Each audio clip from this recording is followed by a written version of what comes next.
Assalamualaikum warahmatullahi wabarakatuh. Perkenalkan, nama saya Putri Olezati dari kelas 12 Farmasi 1. Di sini saya akan menjelaskan beberapa hal mengenai hipertensi. Nah, yang pertama itu kita harus memahami tekanan darah ya. Karena tekanan darah ini kan memang sangat berkaitan erat dengan hipertensi. Pengertian dari tekanan darah itu sendiri adalah tekanan yang dihasilkan oleh darah ke dinding pembuluh darah. Nah, tekanan darah yang berkaitan dengan hipertensi ini ada dua. Yang pertama ada tekanan darah sistolik. Nah, tekanan darah sistolik ini adalah tekanan yang terjadi ketika jantung memompa darah ke seluruh tubuh atau ketika jantung berkontraksi. Nah, umumnya atau normalnya tekanan darah sistolik ini 120 mmHg. Lalu yang kedua ada tekanan darah diastolik. Nah, tekanan darah diastolik ini adalah tekanan ketika jantung berelaksasi atau ketika jantung mengembang. Nah, normalnya tekanan darah diastolik ini bernilai 80 mmHg. Nah, sekarang kita ke pengertian hipertensinya. Nah, pengertian hipertensi sendiri ini adalah peningkatan tekanan darah sistolik lebih dari 140 mmHg dan tekanan darah diastoliknya lebih dari 90 mmHg dalam 2 kali pengukuran dalam selama waktu 5 menit dalam keadaan istirahat yang cukup atau tenang. Nah, sekarang ada klasifikasi hipertensi. Nah, menurut penelitian yang dilakukan oleh Al Ashama dan Caulfield ini mengelompokkan hipertensi menjadi 5 jenis. Yang pertama ada optimal, yang kedua ada normal, yang ketiga ada middle hypertension, yang keempat ada high hypertension, dan yang kelima ada severe hypertension. Nah, sekarang kita ke jenis-jenis hipertensi. Nah, jenis-jenis hipertensi ini sendiri menurut Kemenkes dalam Sodatin dibagi menjadi dua. Yang pertama berdasarkan penyebabnya dan yang kedua berdasarkan bentuknya.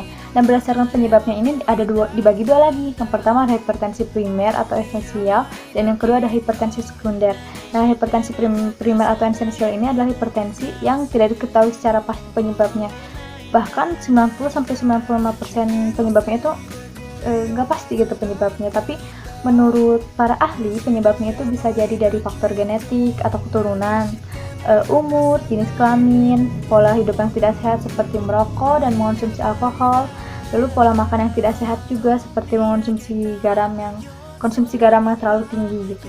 Lalu yang kedua ada hipertensi sekunder. Nah, kalau hipertensi sekunder ini sudah diketahui secara pastilah penyebabnya. Kalau yang tadi kan belum.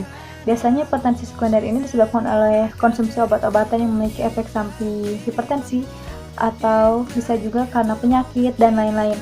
Nah, contoh obat-obatan yang dapat menyebabkan hipertensi ini adalah obat-obatan kortikosteroid, obat-obatan hormon kontrasepsi, obat-obatan hormon, dan lain-lain.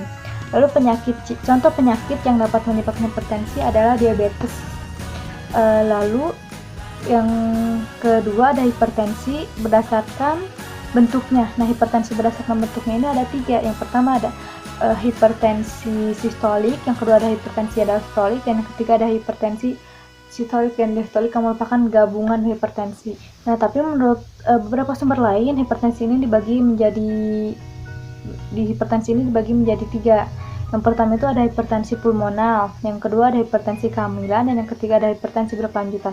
Tapi di sini kita akan membahas tentang hipertensi pada kehamilan lebih banyak. Nah, hipertensi pada kehamilan ini yang pertama itu ada preeklamsia. Nah, preeklamsia atau eklamsia ini merupakan hipertensi yang terjadi karena kehamilan atau bisa disebut juga sebagai keracunan kehamilan. Nah, yang kedua ada hipertensi kronik. Nah, kalau hipertensi kronik ini sudah ada bahkan sebelum atau sejak ibu mengandung. Lalu yang ketiga ada preeklamsia pada hipertensi kronik. Hipertensi ini merupakan gabungan dari dua hipertensi. Lalu yang terakhir itu yang keempat ada hipertensi gestasional. Nah, hipertensi gestasional ini sendiri merupakan hipertensi yang terjadi ketika umur kandungan berumur 20 minggu. Nah, selanjutnya ada gejala hipertensi. Nah, gejala hipertensi ini biasanya enggak terlalu menonjol banget sih. Biasanya penderita hipertensi itu nggak sadar kalau dirinya punya hipertensi selama bertahun-tahun malah. Biasanya para penderita hipertensi itu sadar kalau dia punya hipertensi kalau sudah terjadi komplikasi terhadap organ target hipertensi. Organ target hipertensi sendiri itu yang pertama ada mata, yang kedua ada otak, yang ketiga ada jantung, yang keempat ada ginjal. Nah, tapi pada umumnya gejala hipertensi itu biasanya ditandai dengan pusing, mudah marah, rasa berasingkuk, sesak napas, dan lain-lain. Bisa dilihat di video katanya.